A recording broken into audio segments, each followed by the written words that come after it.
I'm going to count it down. 3, 2, 1.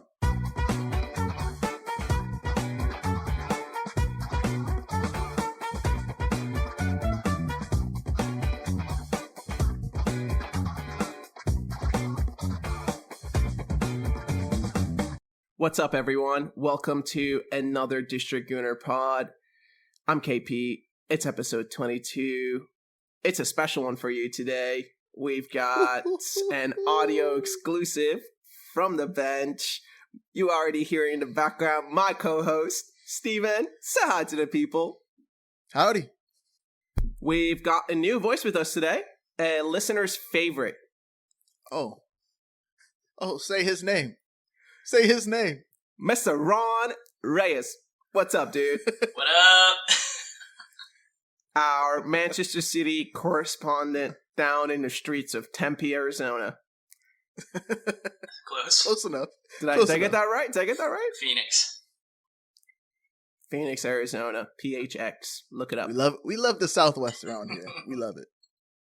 We sure do, man. We sure do. Why don't we, this one, we want to just kick it off with like a fun little thing, man.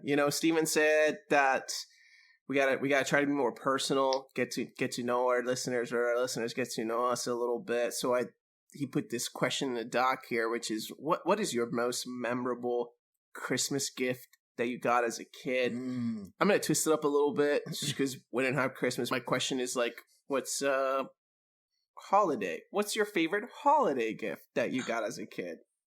All right. I'll stick with Christmas because I was a Christmas kind of guy.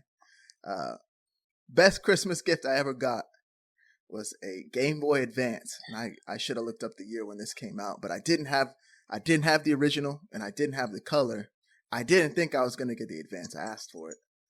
I walked out and my parents didn't even wrap it though. So I walk out and it's under the tree and I see it was like the Costco version too. So it had the games in it. Like it had the the actual Game Boy. It had a few games, like a carrying case. And I was lit. Like I was so excited. Day was done. We drove down to Tucson. I'm like playing, hour and a half. I'm playing. That was a memorable gift. That's peak. Yeah. Fantastic.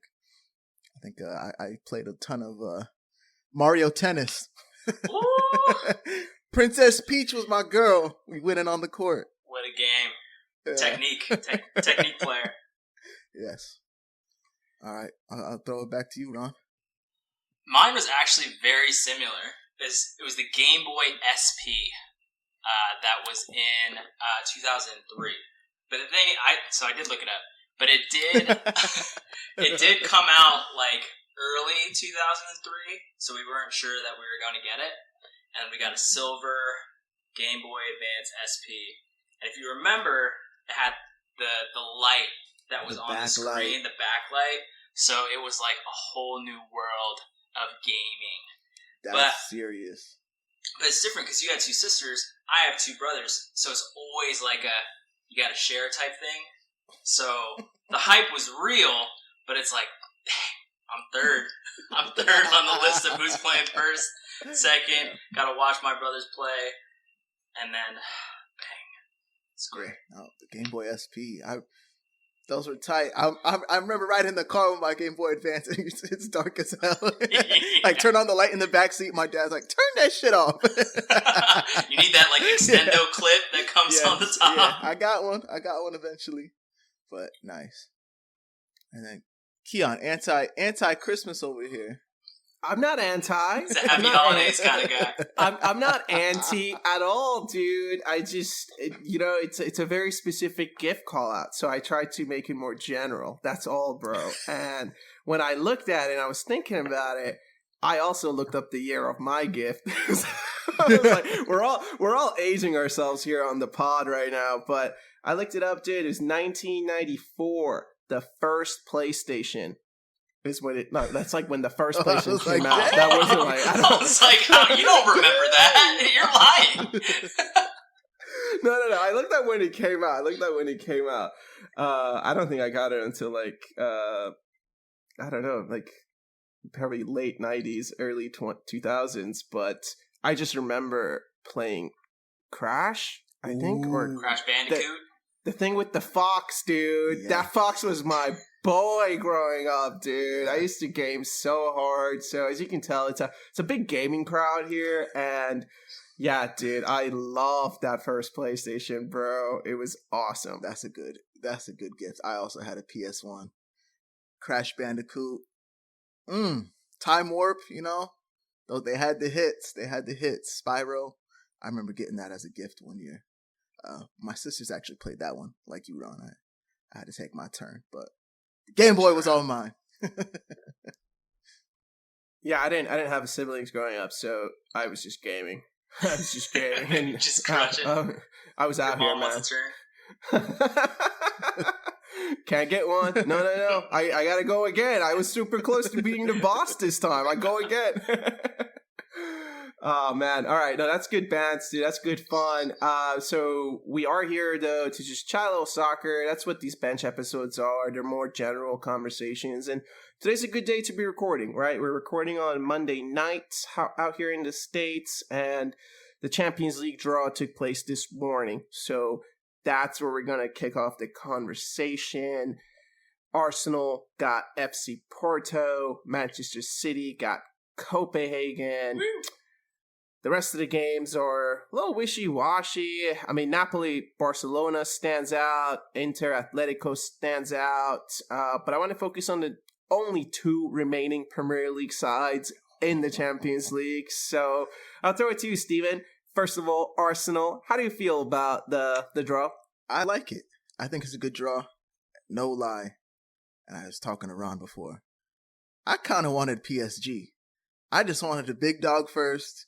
Either we're in it for the long haul or they put us out, Go against a big boy first.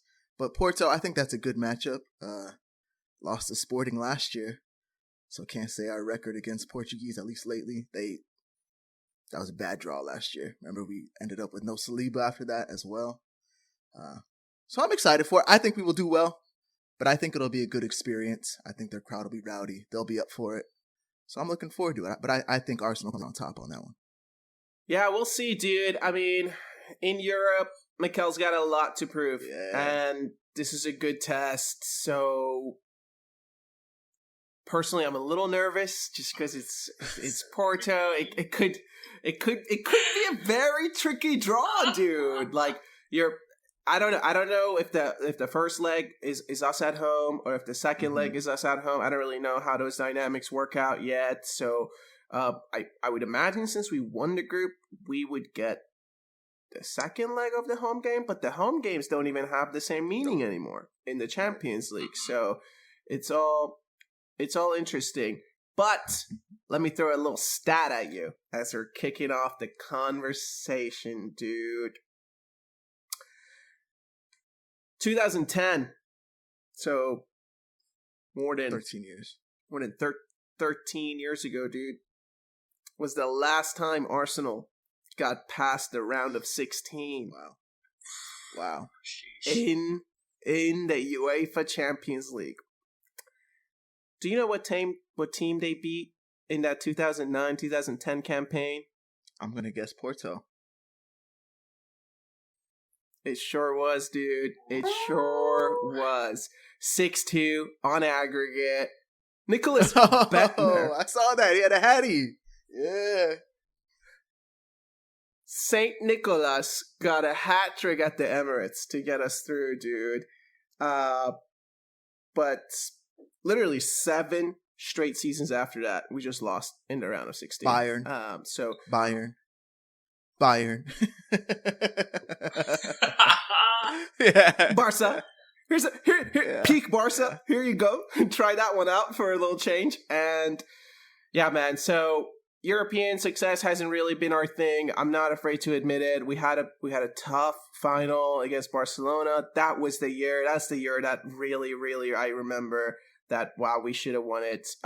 But there is a treble winner among us today on the pod, a person who's the reigning champions of the Premier League and the Champions League. So, Ron, I'm going to throw it to you. Copenhagen, how do you feel, man? And the FA Cup. Copenhagen is a great draw. I want to give a nice shout out to Ten Hag, big supporter over here, as far as his work with the United squad to not only secure Copenhagen as the number 2 in their group, but to secure United number 4 in their group. What a fantastic job he's doing. Copenhagen is an excellent draw, but that's what happens when you win your group, right? When you think about Arsenal's previous draws, I imagine how many of those times did they get second in that group? Fair enough. Right. I do think that one time we got first is when we drew Barca. That sucks. Yeah, that's horrible. Bayern. There was a couple of times where we got first, but we still got Barca and Bayern. So I don't know. It's just a touch of a draw, man. And I'm with Steven. I also wanted a big dog, but you guys seem to be okay not having a big dog in the first round, because let me throw some stats at you, bro. Sure. I was looking at this. There's something TNT posted, and the last 4 teams that Manchester City have drawn against in the round of 16 have been Copenhagen, RB Leipzig, Sporting, and Borussia Mönchengladbach. Hope I didn't butcher that. So, yeah, I've seen that same graphic as well. It's been passed around in some group chats, and people like to give City stick for the kind of draws that they get, whether it's in the FA Cup or the Carabao Cup or Champions League football. But let me throw something back at you, okay? Not from this year, because we're not past the round of 16. You don't want to underestimate Copenhagen by any means. We should go through, but same thing. The quarters and the semis for the last 4 years preceding this one. In the quarters of 22-23, Bayern Munich, and in the semis, Real Madrid. In the quarters and semis of 21-22, Atletico Madrid first, Tough. And then Real Madrid. In 2020, 2021, it's Dortmund and Atletico Madrid. And then in 1920, that's probably the weakest of the fews. And then in 1920, we drew Real Madrid in the round of 16, and then we lost to Lyon in the quarterfinal. I remember that Lyon loss, dude. Yeah. It's Laporte's fault. But that's what happens when you win your group. If you win your group, you have a better draw. You're playing the second pot. And so, yes, the draws are going to be way easier, but it doesn't matter. You have to play the best teams to win the competition anyway. And if you're going to fizz out of the competition, I would say most people, and if you're competing for the other competitions as well, whether it's the FA Cup, Carabao, or the Premier League, would much rather flame out early. If you're going to lose regardless, flame out early than make it to the semifinal or to the final and lose. I think that's facts. That's why I wanted a big team. I'm surprised you're nervous about a Porto, man. I think that's true. Like you want a big team, and if we could lose to Porto, I'm not gonna say that we couldn't, because we definitely could. But of the teams there, like Copenhagen's probably the most meek, I would say. But that's a good test. I think it's a good test of a game. I think that's a good two game series there, based on Porto being a top side in Portugal, and Portugal always does good in Europe. Portuguese teams they're always touted, I think, in Europe. They always play well. They got a feisty side to them. They got that bite. I think it'll be good. But I'm surprised you think it's tricky. It's a tricky draw, huh? They're in the bottom 3 of Group 2. Like, let's be honest. I think I'm not nervous. I think it's nervous. Did I hear He's that nervous. That's crazy. Roll the tape back. Roll the tape back. I don't think I said nervous. I mean, I'm going to be rewatching this and editing it, and maybe I'll take that little snippet out if it slipped out, but I'm not so sure, man. I'm not sure I said I was nervous. I said it's a tricky group. It's a tricky matchup just because, going away to Portugal, it's tough because their fans there will be flares. I know that for sure. So it could be a really good time, but it depends. I don't know. I think it will be fine. I do back us to get through to the next round. I want some bigger matchups. And I think we've had some scouts in Portugal the last few years. I mean, I think, isn't Fabio Vieira from Porto? Yes. That's right. So of these... Where's Tavernier from? Tavernier? Who? Well, Timber? Not Tavernier? Who was the left back that we had? Oh, Tavares. He played for Benfica. I was like, he doesn't Yeah, play yeah, for yeah. you. What are you talking He about? played for Benfica. It's also a Portuguese dude. Yeah. I think it's a good draw. So we've been there. We've been watching some tape. I like our odds. I like the with draw. you. Of the matchups here, are there any that you're looking at to be spicy at all? There's a lot of duds. But I guess it's the Atletico Inter, huh? Is that the one? Oh, Napoli Barca. That's actually a decent one. I think they're both struggling, aren't they, this season? Maybe not Napoli. I think Barca is. They're not first. I know that. Barca's not doing well. Girona's first in La Liga, which is insane. City Group. It's so funny because Inter and Atletico versus like Napoli and Barca. You think about two offensive-minded teams at it against one another, and then two defensive-minded teams in Inter and Atletico against each other. So if you had switched either of the matchups, it would be fun. But I really do think that the offense versus offense, I could see that. versus defense. I think really the next round is going to be very spicy because there's a lot of the big boys left. I think the next round is going to be very spicy. So we'll see. We'll see when that happens. Is the next round when we find out like what side of the bracket we're on, or do we already know what side of the bracket we're on? I guess that's directed at Ron. I actually don't. Yeah, I think next round would be the bracket where they actually draw the bracket and your path to the final. So they do a redraw again? Like, we don't know who our next opponent would be if we beat Porto. Yeah, you have to. Right, I think there is a draw for the quarterfinals. Yes. Okay.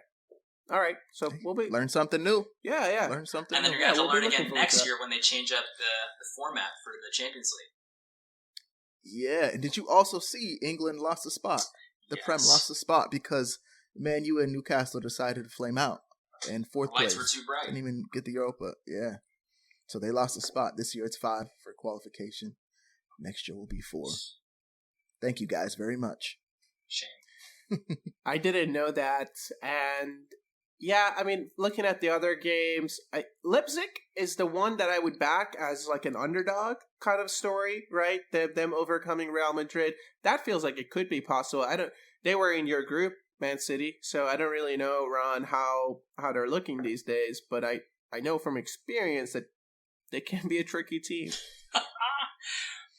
Leipzig almost beat us in the game before last. They were up 2-0 on us, and then we came back 3-2. But they look pretty good. I think my dark horse if you're thinking about favorites, even though they were Group 1 versus their Group 2 matchup, I think Real Sociedad actually has a really good chance against PSG. I think they're giving PSG the nod because of Mbappe, but at the same time, I think Sociedad has a huge chance to win that. I love that. Vamos! Yeah, that's a really good shot because Tierney is there, and I know he got hurt, I think, earlier in the season, but I'm not totally sure if he will be back for that game. But that could be a fun thing to root for is him against Kylian. That would be really cool. Atletico Inter. I mean, that looks like it's just going to be 20 minutes, 80 minutes that ends in 180 minutes. That's 90 plus 90, right? Yeah. And Like it looks like it's gonna end in a 1-0. And a fist fight. Put him in a cage. Just put him in a cage and let him go at it. That's what I think. No extra time. Throw him in a cage. That's fun, dude. So we do have another question that's kind of related to the same topic here on the dock, unless there's anything you guys want to hit on with the Champions League draw. Let's move on. Steven, I think you added this question to the doc. I added just a little bit of twist to it. So do you want to tee this up? Yeah. So winning the Champions League or winning the Premier League, which one means more to you? Which one would you prefer to win? I guess we'll start as a fan. And I'll throw it to the. No, we'll ask you last, Ron, because you've now won both. So I'll throw it to you, Keon. Which one would you prefer to win as a fan of the Arsenal? Yeah, that's the twist. The twist is as a fan versus a player, and as a supporter of Arsenal Football Club, I really want the Champions League. Even though this year, like, we're riding high, and I like our odds of getting both potentially, but I would want to see the Champions League because I just feel like we were hard done by against Barcelona, and it's about time. I mean, we're Arsenal Football Club, bro. We need a European Championship, bro. That's just period. So that's where I stand as a supporter. I'm 100% with you there. We are gargantuan, absolutely gargantuan, except have never won in Europe. Never. We had that final for the Europa, which I would have loved, in Baku. Didn't win that. That was disappointing. That Barcelona matchup, Champions League, that was early days for us, but that was disappointing. I'd prefer to win the Champions League 100%, just to check the box. Like, that's basically it. I'd love to be able to get that off. No more banter on that, you know? One less thing to ban. Then they can just start talking about, oh, it's been so many years since you won a Premier League. Now we've never even won a European trophy, so they can bag on us all they want. So yeah, I'd prefer. All they want, dude. And so just to piggyback really quickly before we go to the treble winners, you mentioned Baku, and there's been a lot of talk, especially leading up to the Aston Villa game. Talk of Emery potentially being in charge and delivering trophies for Arsenal. Was he the one in charge when we lost to Chelsea 3-0 in that final? Oh my days. That's facts. I think he was, dude. I think he was. I think that's facts. Sometimes just take a step back and appreciate what you got now, bro. You're daydreaming too much, young man. So, anyways, man, let's pivot to this guy. What do you think? I mean, coming off a treble, do you have a preference? I would say yeah. It's been 5 Premier Leagues now under Pep. I mean, that's fantastic. I know Pep's main points that he's been making throughout this season has been about winning the Premier League 4 times in a row, which has not been done. That being said, I think the high of winning a Champions League as a supporter is so much higher because there's so much that goes into winning a Champions League, right? There's so much luck. There's so much of just like the sway and the momentum of one singular game can affect the entire outcome. Premier League, I think, is a better show of your consistency of a squad, obviously, over the course of the season. But Champions League, I mean, you have to be so lucky as well to win that. And so I would say, as a fan, even though Premier League over 4 years in a row would be great, I think Champions League would still always tip it for me. I felt like I was going to see that answer. You guys have won the Premier League repeatedly, and it was the one that the monkey, right? The monkey on the back that you just couldn't shake it, shake it. You guys were always there too. Always there. Talking about those draws you had. Beat some big teams, pull another one. Just couldn't overcome it. So I get that. The Real Madrid loss from 2 years ago, like, almost tainted the Premier League win from that year. This 2 goals in extra time.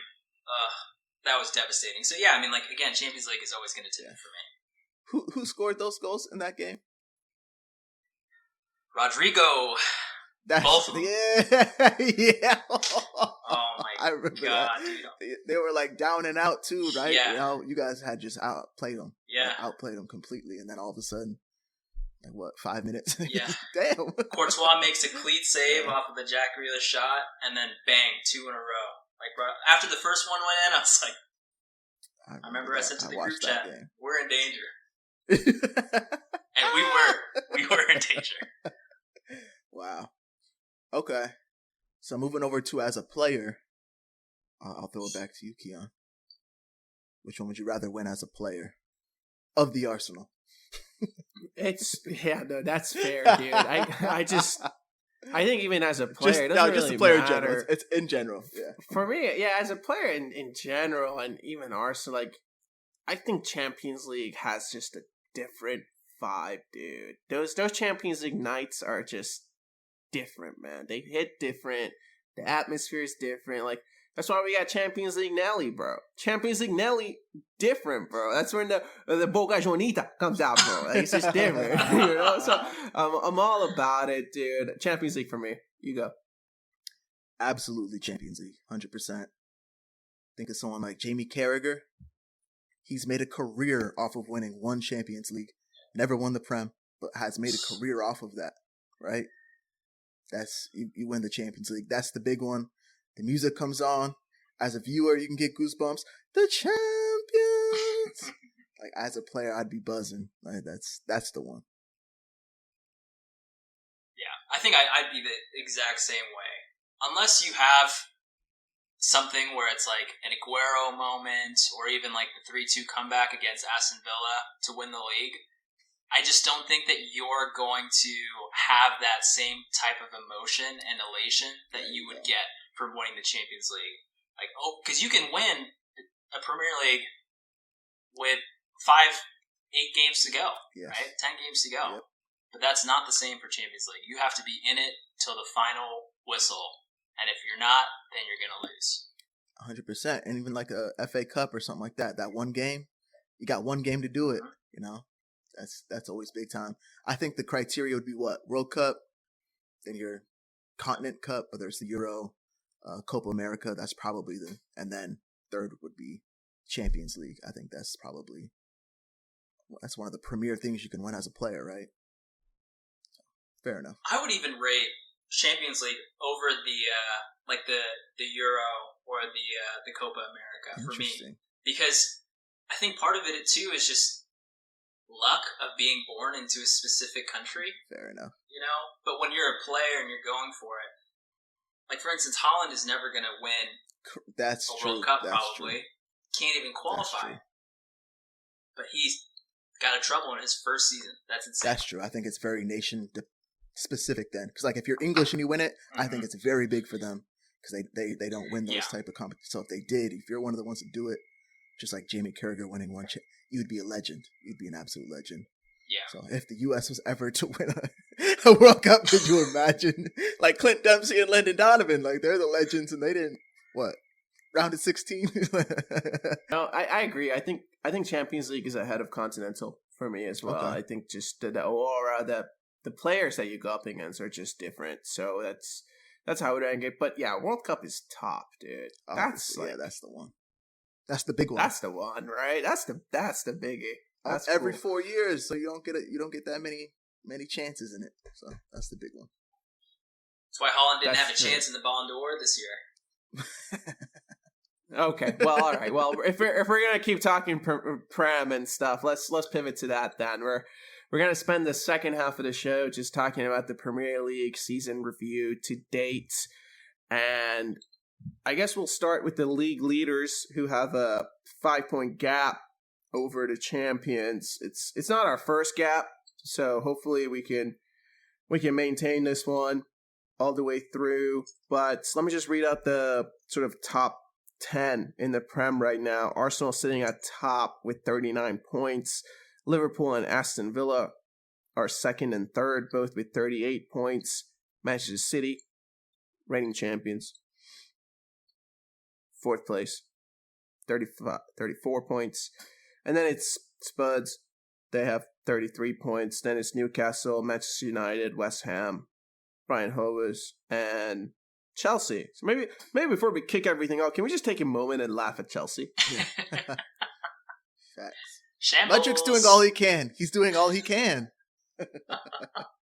Shout out to my man, Bowley. That's where we are today. There's been some uncharacteristic results from the reigning champions, so I want to kind of throw this over to you because we're sitting pretty comfortably. I feel very good about our spot, and I'm just wondering, how are you feeling about some of your performances these days? I feel fine. Not good, not bad. Obviously, the results aren't what they want out of the games, but I mean, think about the teams that we drew against. We drew against Chelsea, which we should win that game. We drew against Liverpool, should have won that game too. We drew against Tottenham, should have won that game as well. We lost to Aston Villa, got absolutely smashed. There's no argument there. There's nothing. We got trounced. Rodri wasn't playing, so that makes sense. And then Crystal Palace, we blew it again in the 94th minute with a penalty. Yeah, it's. I'm not worried because City in the last 3 or 4 years have taken a little while. Last year especially, have taken a little while to get going. It really wasn't until March of last year, or of this year, I guess, that City really found their footing. Not too worried about a 5-point gap, 17 games in. As you know, you can lead the league for quite a long time, but it only matters if you are leading the league on the last day. So I back City fully to win the league. If they don't, that would be fine because of all the success that they've had. But Kevin De Bruyne is back in training. John Stones will be more consistent coming back from injury. You know, the defense right now is leaking. They're giving up like 1.16 goals per game right now. And last year was something like 0.86 for all of last season.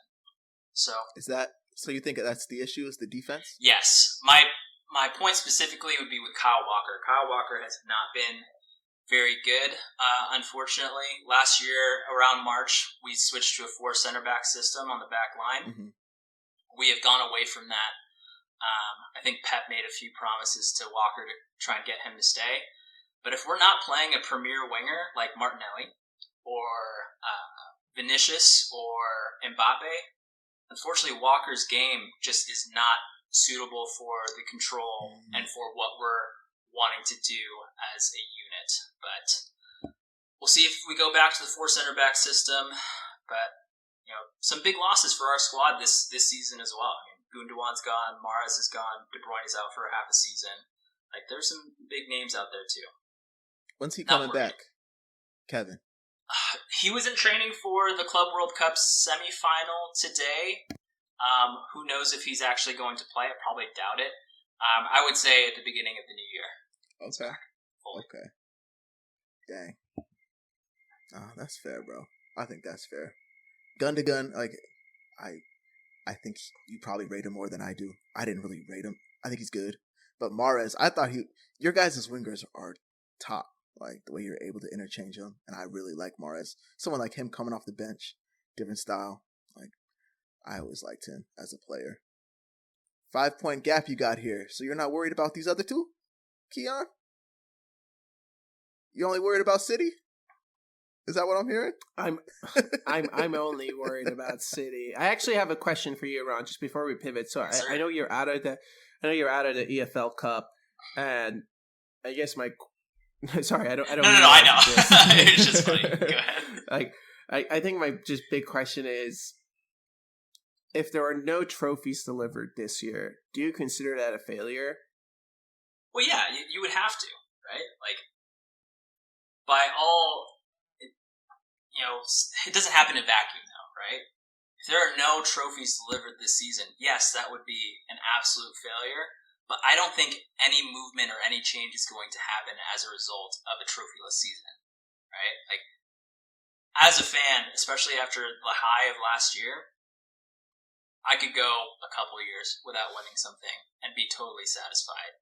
So, I mean, it's different. Considering the failure of a potentially trophyless season, but at the same time, the stakes aren't as high because of the amount of trophies that they've won, especially under Pep, but in the last 20 years. Yeah, I'm glad you mentioned Pep. That's I guess my other question is like we're Arsenal supporters, so we've been through some trophyless seasons, back in the big man at the helm and just believing in Poppy, right? And so I guess my question is, yeah, how long do you think he'll be there and he'll stand? I guess as a supporter, it might be okay to go with a trophyless season, right? And then you wonder, will the manager still be there come 2025? is like the big one, right? I think his contract runs out in the summer of 2025. If it's a trophy-less season, is that for him to say, enough's enough, right? I've done plenty, and he just packs his bags.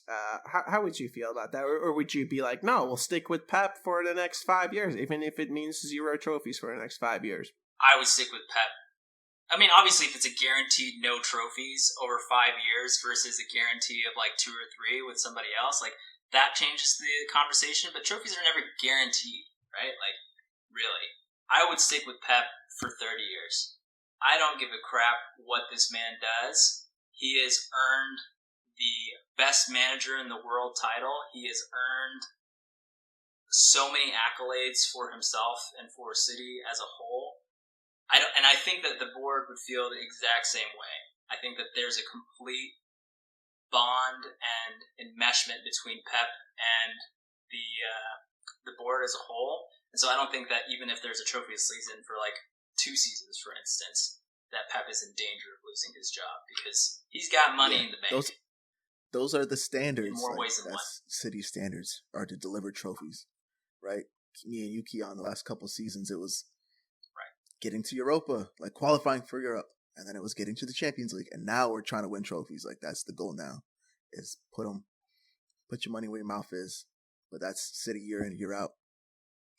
That's all you do is win trophies. That's all they do. So when they don't win, it's funny to us. Yeah, fair enough. Yeah, no, I hear you on that, dude. And I guess to your question of the other 2 or 3 or whatever there might be that are in the conversation, I would just say, look, we've lost 2 games this season. They've both been away games at St. James Park and at Villa Park. And I think there's been more.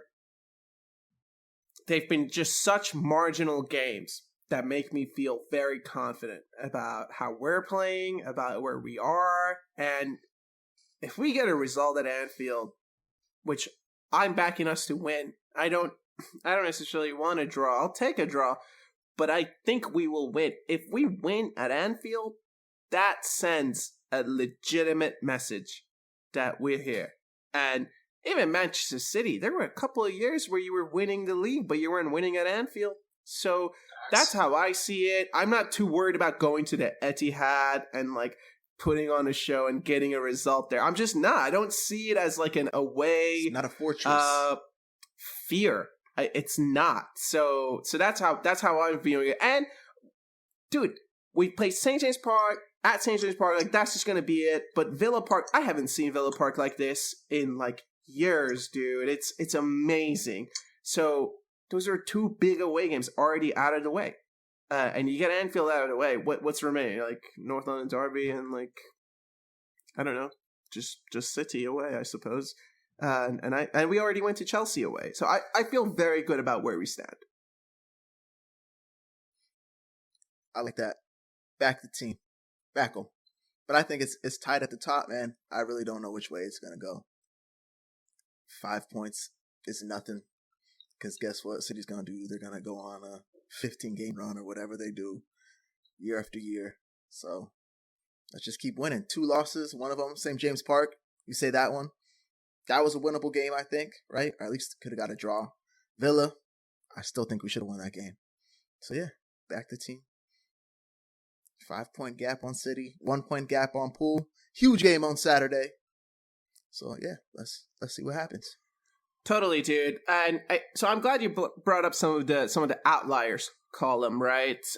Just because I'm looking at the Prem right now at the table, and the top 6, Arsenal, Liverpool, Aston Villa are the one that just stand out. Manchester City, yes. Tottenham, Newcastle, and Manchester United. And the question becomes, how serious are Villa? Like, are they serious contenders for? I don't think the title. I feel like this group agrees not for the title, but for the top 4. Are there serious contenders to get into the top 4 and have a Champions League spot next year? I think they could. If you got the calendar, I think Villa's second. Like calendar year wise, so that's going into past season. I think it's City first, Villa second, Arsenal third. I will say it. If you win your home games against the big teams, you put yourself in a good position. You just do. And if they win, they've unbeaten in 15, I think, or 15 wins in a row at home. That's incredible. If you keep winning all these games, they could be there. Top 4 isn't what it used to be. Chelsea's not going to be there. United, I guess they could this year. We'll see. Newcastle's the new up-and-comer. Villa can put themselves in the conversation. They have a style of football that they play. They don't deviate from it. They play the way they play, high line. They have a good striker. Ollie Watkins can put up numbers. They have a great keeper. I think Emi Martinez is stellar, man. I'd have loved to keep him. I think he's a great keeper. I actually think they're kind of for real. If they can win their home games, put yourself in a good position. I think that's what it is. I 100% agree. I think Villa are the real deal. The only thing that I feel like would stop them from really contending for a top 4 finish is depth. So if one of the players are to go down, say an Ollie Watkins, say a Leon Bailey for an extended period of time, even like a Douglas Luiz, I would fear what that drop-off is between the first starting 11 versus the next 7 players off the bench. Right? They're not as deep as perhaps some of the bigger Premier League sides, historically in the last 5 or 6 years. But if they can stay healthy, I feel like they're going to be an absolute unit to face because they're fast, they're decisive, and Unai has them so disciplined, and they're feisty. They're so good in the midfield. And Leon Bailey and Ollie Watkins are terrifying to play against.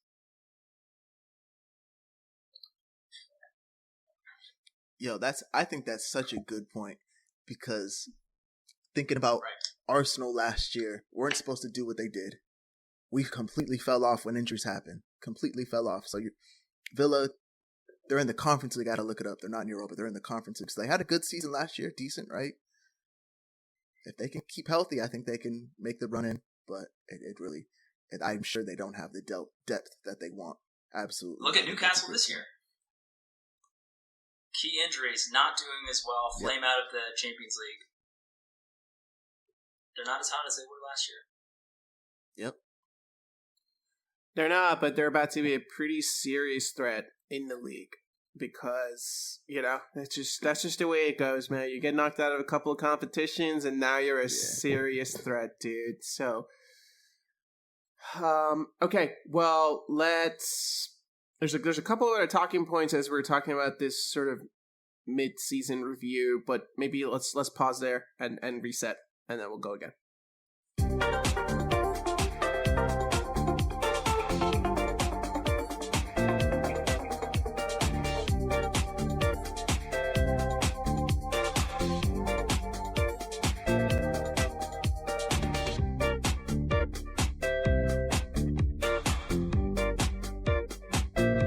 So, as we're continuing this conversation about the mid-season review, I think one of the big things we have to just talk about, even though we all take such great pleasure in it,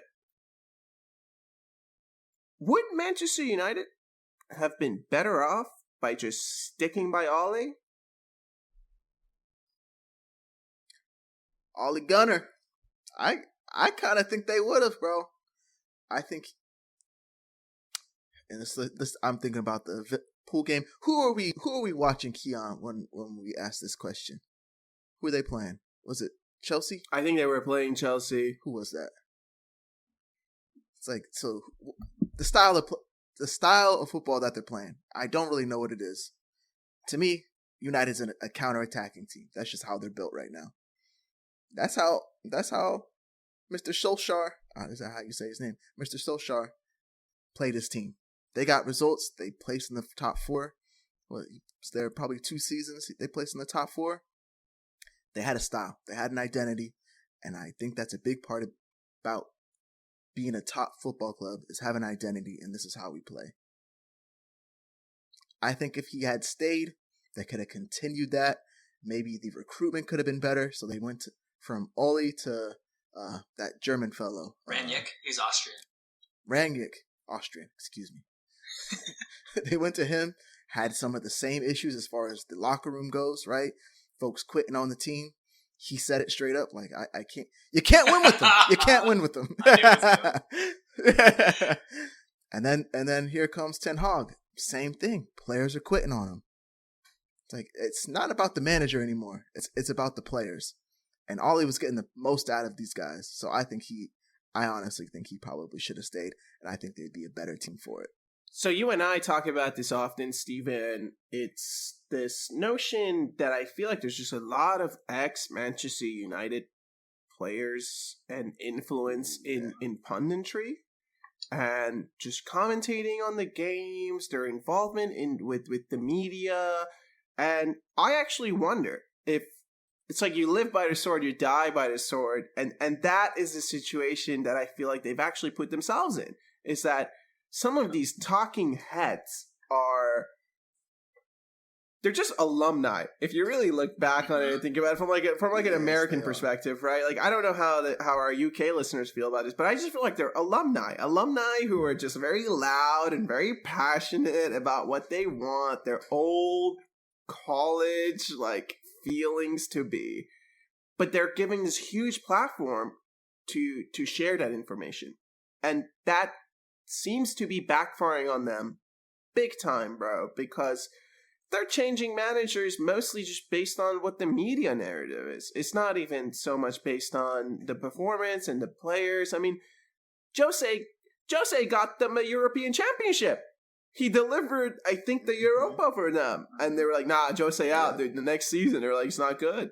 So yeah, I really think that the punditry and some of the talking heads around the club are not helping the situation in any way. It's just sending them in a deeper spiral. And I agree with you in the sense that I think they would have just been better by keeping Ollie. Sometimes you're better by just keeping the player you have. Like, you feel, I think, very closely about Emi Martinez and this situation of like, what we got rid of Emi, now we got Ramsdale, now we got Raya. It's like, Emi was pretty good, wasn't he? So why didn't we just keep Emi? And it's the same exact situation. Like, why didn't we just keep Ollie? And he was at the wheel, bro. He was driving. So, but I would love to hear the City perspective on this one. For me, I don't know.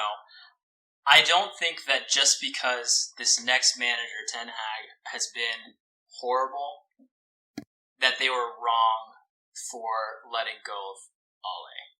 I think that, to your points, it's either the players or like the culture of Manchester United as a whole, right? I think that they're still trying to relive their glory days a little bit. There's definitely an aura of perhaps entitlement. Marcus Rashford comes to mind as far as his defensive liability recently. Jadon Sancho comes to mind as far as his big-headedness over the last couple of years. He's been put down by like the last three managers that United have had, Ole, Rangnick, and Ten Hag. And I think that there's a little bit of that in the club. I think that Ten Hag did a good job of trying to eliminate those things, as well as like Ronaldo a little bit from last year, if you remember. I think that he tried to put in a different kind of culture. The only problem is that the culture and the players that he brought in to replace has been horrible as well. You think about Antony, you think about Onana this season, you think about some of the other signings that they've made. They've not necessarily panned out. And is that a player problem, or is that a cultural problem where they don't feel like they have the room to succeed because of the expectations of the club and the fans and so on and so forth? So I think that they need a significant reset. I don't know if that's going to happen because I think that they simultaneously want them to be competing for titles while they're in a rebuild, and that doesn't necessarily, I don't think that those are conducive to one another, if that makes sense. Yeah. I think going off the culture, I think that's a good point. You guys are talking about that, the culture. So you put big money on these players. 100 mil Antony, 100 mil Sancho. They end up being, are they really locker room people? Are they someone you really want on your team that are going to, if you're paying that much money for a player, are they really driving you forward? Talking about the media with the culture, I think that's basically spot on, man. It's like that was they talk about their culture. Sir Alex Ferguson, this is how it was for us. That's gone. That's done, right? That is completely gone. It's now time for these new guys to come in. If they want to reach back to that, they can. But is Gary Neville in their locker room talking to them? Is Rio? Is Roy Keane? Are they in the locker room being a part of their club? We have Jack Wilshere as a coach. We have Pierre Mertesacker as a coach. People that are ingrained with the Arsenal days have stayed and are now helping. I don't know if that's true for United. Obviously, I don't know because I'm not a United fan. But when they're talking heads on TV, basically talking shit about you, I feel like that relationship is then ruptured. So I think from both of your perspectives, I think you're spot on. Totally, dude. Totally. All right. Well, I appreciate that. I think one big item as we're wrapping up the mid-season review is that we have to talk about the December that Sean Dyche's toffees have had, dude. There's few things that can like hurt and initiate love at the same time, like Sean Dyche, bro. But you should have killed me when you had the chance. Call an ambulance, but not for me. I mean, that is just Dyche. Wow, dude. So they got the ban. The next game, they hosted Manchester United, which was going to be a crazy game. Like, leading up to it, you were just thinking, Everton are going to smash this game, bro. Because United weren't even in a good place. You get this crazy bicycle in, like, the first 5 minutes that just sets the whole trajectory of the game. So they get that loss after their 10-point deduction. But guess what, bro? They've had 4 games. They've had 4 wins against Nottingham Forest, Newcastle, Chelsea. And to drop the cherry on top in Sean Dyche fashion, bro, he went to Burnley, I'm pretty sure, and smashed them and said, all right, then, there goes your 10-point deduction. Cheers. Guess what teams they have next, bro? 2 next games for them in December are Spuds and Sete. So, one, I think, big question, how much do you respect Sean Dyche and his toffees? And then 2, can they continue this form against 2 of the league's big dogs, call it? I mean, Sean Dyche is so good at what he does, right? For that kind of manager, for the side that wants to survive and advance and stay in the league, I mean, who does it better? I mean, Big Sam comes to mind, but he's kind of flamed out. Sean Dyche is the truth when it comes to these lower tier teams that are wanting to stay in the league and continue to be consistent with that. Everton, I think, can keep it up as a whole because their home support is so good. You know, people talk about going to the Toffees, being in Merseyside, having a very, very chaotic and tumultuous place to play. City had always suffered while playing against Everton away. It's been one of our biggest bugaboos, I would say. And I think that they can be so good, especially with the crowd galvanized from the charges and whatnot. Like, I can see them being just a powerhouse at home every single time. Away, I don't know. I'm not super confident about their away form, but Everton at home, I think, is a bit of a force as well. Big respect, Sean Dyche, man. Big respect. Talk about a team against the ropes, you know? This could be one of the better things that could happen to an Everton team who have been pretty dire the last couple of years, almost went down. You get this manager in her who's used to this, used to that, just being against the ropes constantly. He's brought in some of his boys from Burnley, brought in Tarkowski, brought in McNeil, who's been on fire. And then you bring in the Merseyside crowd, right, at Goodison Park, get them rallied up. I don't know if there's anyone better you'd want at the helm. than a Sean Dyche, that gruff voice. That if we're not gonna win the game, we're gonna win the battle, and we're gonna kick the shit out of him. Like, he's that kind of guy, and hey, I respect that. Like, I think he knows himself. He knows the capabilities of his team.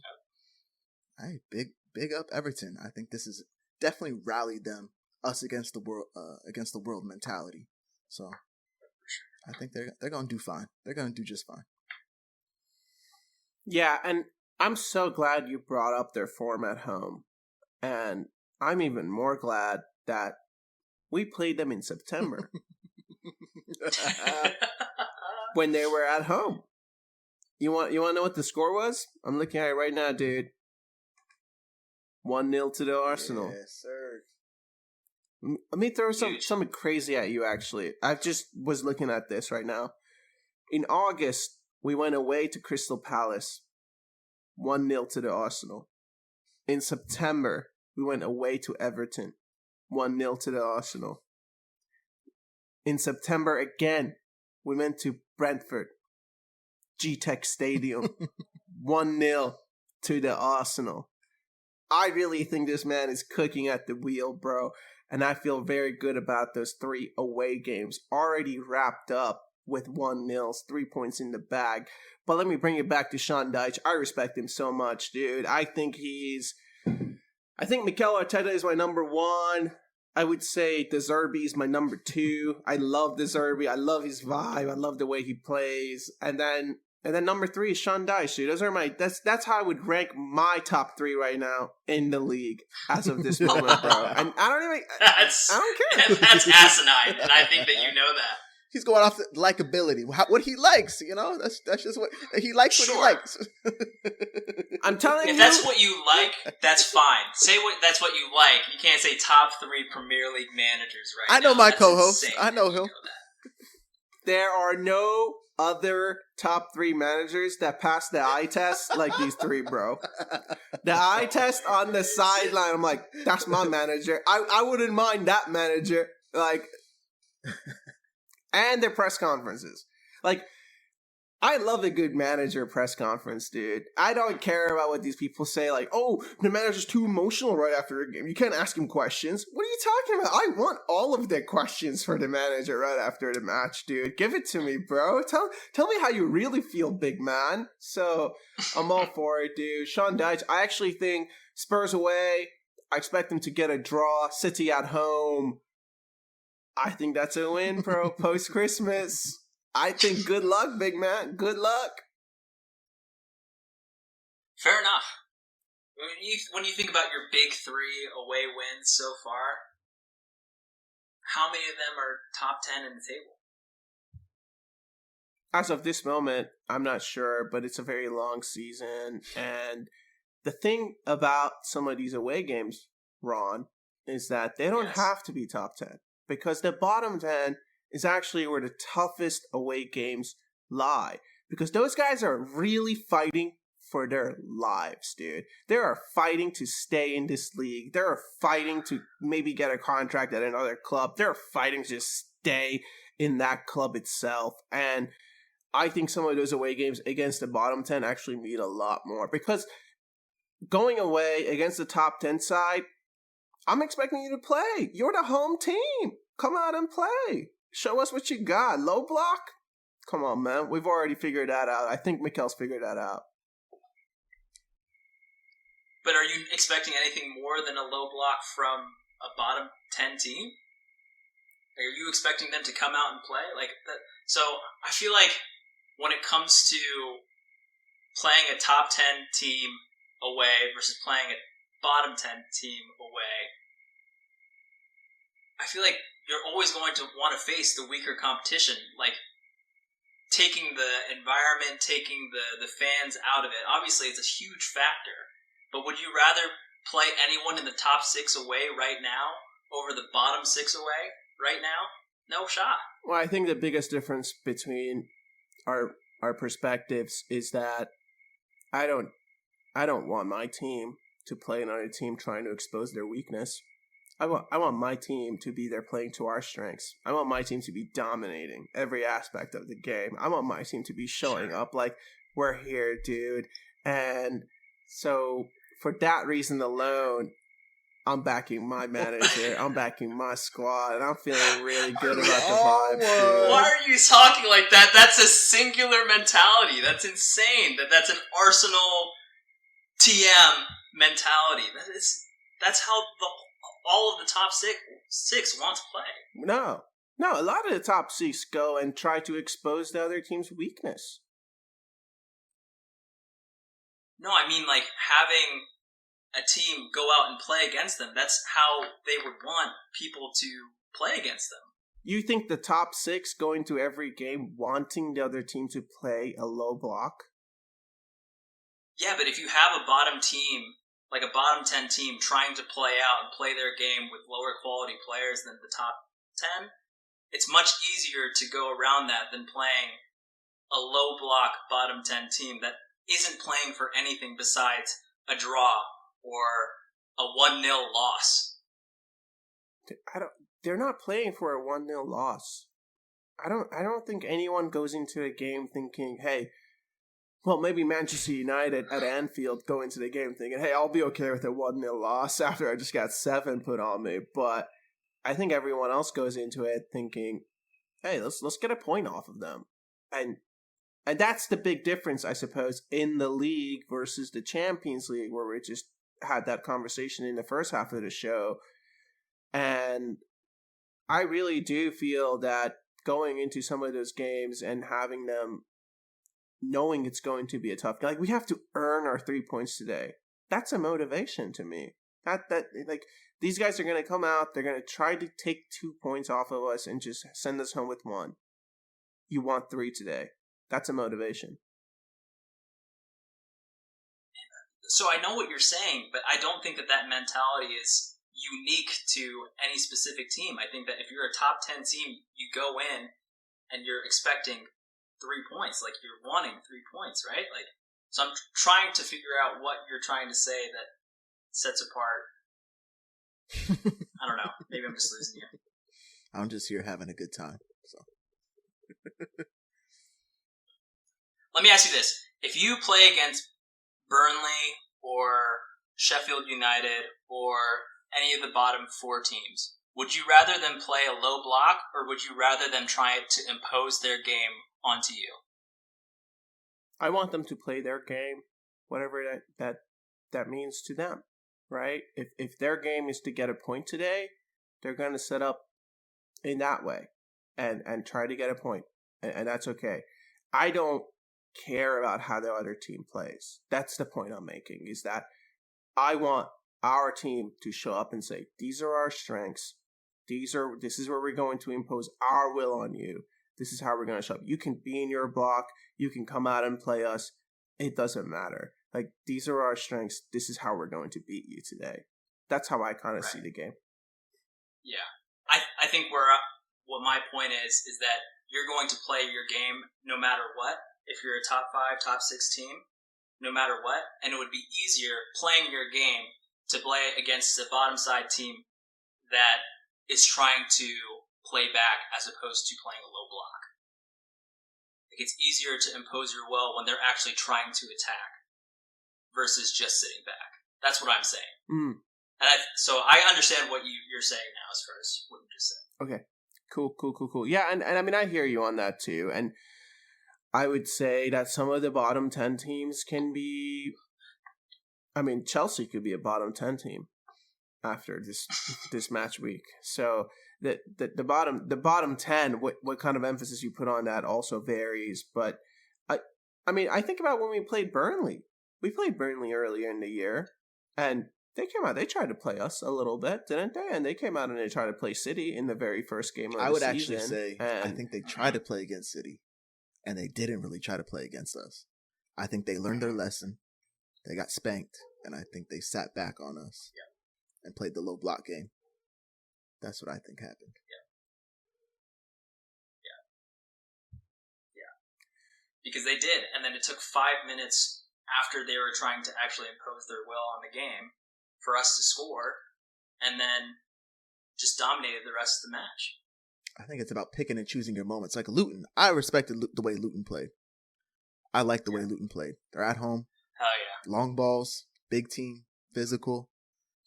Yeah, I guess they kind of did still play low blockish, but they pressed us hard, no? I thought they pressed us pretty well. So, like, as a low side, they're in relegation zone. They did have a style. I don't think when they come to the Emirates, they're going to play like that. I think they will play low block. But at home, I think they took their chances, and it almost happened for them. It almost did happen for them, and I hear you fully on that. Since we're talking about the bottom 10 right now, I think maybe a good conversation would be, now that we're pretty close to the halfway through the season, the bottom, let me read you the bottom 5 teams, right? It's Sheffield at the very end with 8 points. It's Burnley at the very end with 8 points. It's Luton with 9 points at 18. It's Nottingham Forest with 14 points at 17. So there's a 5-point gap between safety and relegation at this moment in time. And Everton have 16 points, sitting at 16. From those 5 teams, who do you think would be relegated? Who are your bottom 3? Sheffield and Burnley are going to be there. I can't even include Everton. If you look at goal differential, they're +2. So they're going to climb their way out. I'd go put in Palace. I'd put Palace in there. Man, I don't know if that's a 5-point gap right now. That's tough. That's tough to make up. Yeah. I guess Forest. Game in hand. I like Luton, so I'll go Luton getting out. I'll just drop Forest in that place. I think Crystal Palace has too much experience. Bournemouth is the next one in 14th place. They have 19 points. Now, those are my 3. Forest, Burnley, Sheffield.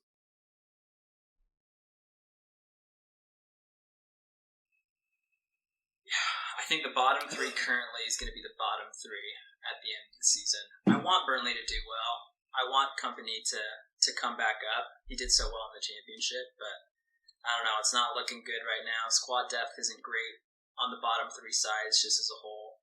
With all of the newcomers having naturally lesser squad depth than the existing Premier League sides, I think that's going to be a tough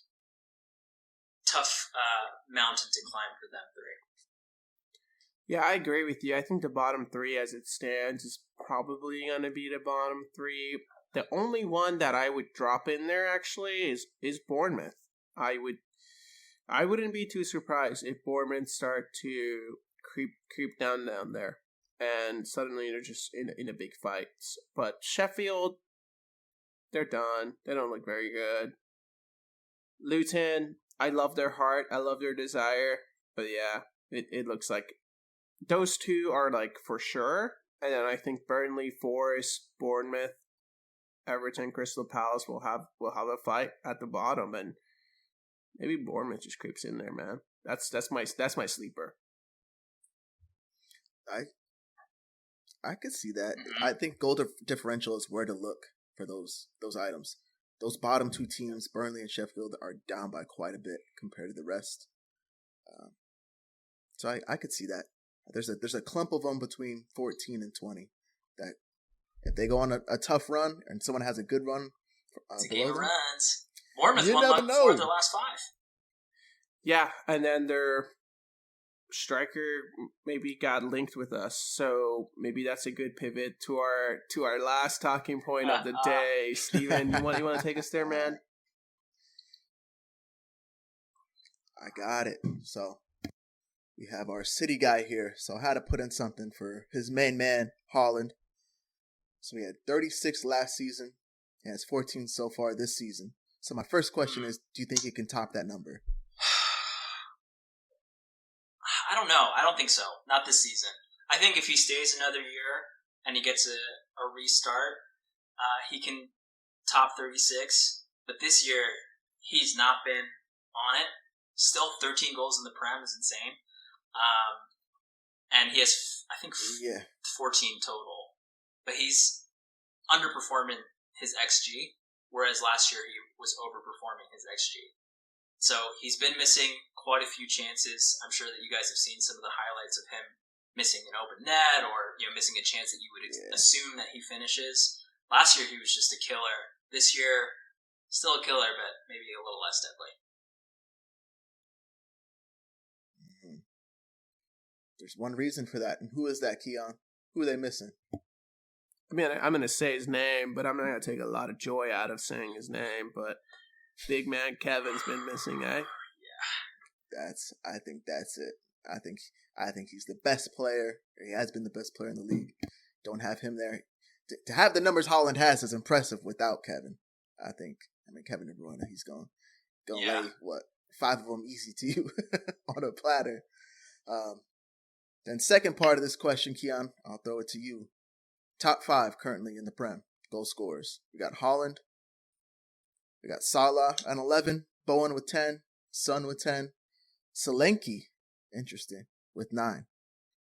I don't hear any Arsenal men there. Yeah. Do you think a Premier League can be won without someone in the top 5?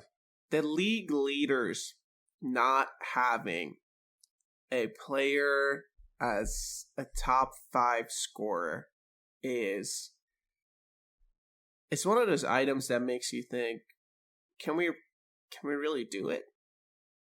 That's just what it comes down to. It's like, can we really do it? Can we get to where we want to be? Can we get to the finish line and lift the trophy without a goal scorer being a top 5 goal scorer in the league?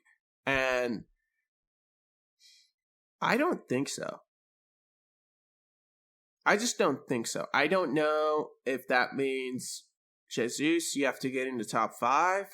I mean, Eddie, he might be our Premier League, like he might be the league leader in terms of goal scorers. I mean, he might be tied up with Jesus at this point, or maybe tied up with Havertz at 4. So it's cool that we're getting goals from elsewhere, but you want the league leaders to have their striker or their like top talisman, call him, in the top 5 of the goal scorers, and that worries me. So I have our list, our top 5. So Saka with 5, Nketiah with 5, Havertz with 4, Odegaard with 4, and Rice with 3. So all around the same range. No one even close to cracking this thing. Nobody's even close to 9. So that's kind of interesting. Ron, I guess you got some experience with it. Do you think it's possible? I think so. I mean, I think of the year that we played with a false 9 the entirety of the year. The year that Sergio Aguero left. I think that was probably our most dominant side. I will say, even over the treble winners, because the amount of fluidity and passing and stuff like that City was able to accomplish without a traditional number 9 was fantastic. And I think that you kind of get that a little bit with a Jesus type striker, where he's not necessarily a typical out and out kind of guy. It's finishing is not his number 1 attribute, as you guys have mentioned in the pod before, and he's mentioned himself. But the movement and the ability to interlink is something that definitely, if when done right, can be dominant, because you have essentially like an extra midfielder to overload the midfield. But at the same time, the goals have to come from somewhere, right? Like that year, Gundogan was scoring a ton of goals. I think Sterling that year was also scoring a ton of goals. Like the goals have to come from somewhere, even if they're not coming from a traditional number 9. Like you have to have someone that's consistent, not necessarily a top 5 scorer in the Prem, but like that will score 10 to 15 goals from the midfield or something like that. Yeah, I think that's true. Someone that's surprising is Mr. Martinelli. He only has 2 goals in the Prem. That's shocking. He only has 2 goals this season in the Premier League, which is insane because he starts every game. Seems like I feel like he has a lot of contributions. That's surprising. But I wanna relate this to one of our favorite sports, basketball, NBA. Detroit Pistons back in the early 2000s. Chauncey Billups, Rasheed Wallace, Ben Wallace, Prince. Yes, and Tayshaun. There we go. Didn't have an out and out score. I think on any given night, one of them could go off. They all had their specialties, but they all fed off each other. That's kind of how I see this playing out. Even last year, It's how it's playing off. Have the Spurs, Tim Duncan, Ginobili, Parker, and then you had a couple role players outside of them. Like, yeah, maybe your main man is Tim Duncan, but it's not like he's not racking up 30 points a game. You know, he's averaging that 20 and 15, 20 and 15. I think, Saka could be that guy that gets, 10, 15 assists, something like that. But get multiple guys that can do that, I think we could get there. I think we could get across the line. It would be a lot easier. It would be a lot easier if one of them was scoring a ton of goals. But, I mean, sitting first last year, sitting first this year, I think it's possible. And you have Reyes. Well, so it comes down to two things, really, is that defense wins the championship. That's the key, bro. Both of those teams that I just named, Spurs and defense. The Pistons were a defensive team. Yes. Didn't they come up with the Michael Jordan rule? Because they were defending so good? That's another Pistons team, but yeah, that is their culture. That is their culture. So the thing about defense winning a Champions League is that defense keeps you from being relegated, is another way of looking at it. And that doesn't necessarily mean a trophy. I think, I'm looking at these stats. It says Haaland has 13 goals right now. Salah has 11. Jared Bowen from the wing has 10 goals, dude. Yeah. Son has 10 goals. Son's been playing up top, to be fair. But, so the lowest scorers is Solanke with 9. And our two top scorers are our winger, Saka, with 5. And our second striker, Eddie Nketiah, with 5, who 3 of them were against Sheffield. Right. So it just makes you wonder, like, our next best is half of that of the leaders. Mm-hmm. And how much can defense really get you over the line? Because some of these games, they're so marginal, dude. Like, if Brighton scores over the weekend, if they make it 1-1, they could make it 2-1. Mm-hmm. It was that chance was in like the 70th minute or something like that. So it's a slight worry for me. I don't know if we can get over the line without having a Saka or a Martinelli be already in double digits. Gotcha. That's kind of my worry. Is that, and I actually also wonder if is Martinelli's lack of stats impacting his performance and his decision making? Is he being more selfish than he would otherwise? I question that a little bit. So those are some of the deeper sort of personal worries that I have. It's like, I don't have the same numbers as last year. I'm not putting up the goals like I did, but I'm not gonna make the extra pass. I'm gonna take the shot instead. So that's a worrying thing for me in some of the games that really count, and those things come back and haunt us, dude. Yeah, I think the way you just said that, so it's your biggest worry. I think we could do it, but it is still my biggest worry, is having that goal scorer there. The way I do see a light, we've had so many chances, just the last 2 games. And I'm just not even throwing in like those Champions League games where we obviously can score. The last 2 league games, man, we've had so many chances. So if we can, I don't know what that difference is of like seeing one go in and then it changes everything. I don't know where that distinction comes of when does it click for everybody and we start putting goals in. But right now, I think that is the biggest worry. I think you're right on that. That's where we are today. That also feels like a good place to maybe wrap this episode up. It looks like the episodes from the bench are going to be longer than usual. So that's exciting, I think, for everyone involved. And I think my biggest question of the night is, Ron, did you have fun? I had a hell of a lot of fun. Hell yeah, brother. Well, with that, we thank you so much for spending time with us. As always, if you like the podcast, please rate and leave a review. Also, share it on social. It's the best way for others to find out about us. We will see you after and talk to you after the visit to Anfield. Be easy.